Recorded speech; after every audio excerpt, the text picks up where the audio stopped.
কাউকে জিজ্ঞাসা করবেন না। স্পেশালি বাবা মার কাছে একটাই অনুরোধ, সেটা হচ্ছে যে জ্যোতিষীর কাছে গিয়ে আমার ছেলের বা আমার মেয়ের শুভ সংখ্যা কত এটা জিজ্ঞাসা করার কোনো কারণ নেই। কেন আমি সেটাও বলবো। দ্বিতীয় কথা হচ্ছে শুভ কালার কোনটা সেটা জিজ্ঞাসা করারও কারণ নেই, শুভ দিক কোনটা সেটা জিজ্ঞাসা করারও কারণ নেই, আর শুভ রং কোনটা এটা জিজ্ঞাসা করারও কারণ নেই।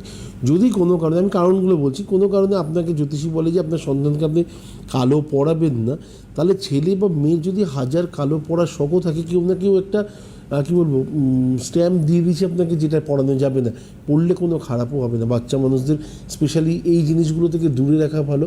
যদি আমি বলি এই ডেটটা ওর পক্ষে ভালো না, এই তারিখটাকে প্রতি মাসে সামলে যাওয়া উচিত, যদি সেই তারিখে কোনো কারণে ইন্টারভিউ থাকে, ওর মানসিকতা না সেই জায়গায় অটোমেটিক্যালি 100% ডাউন থাকবে। এই ডেটটা ছোটোবেলা থেকে মেনে এসেছি, আমার লাইফে ভালো না, আজকে ইন্টারভিউ পড়েছে, আমার চাকরিটা হবে না।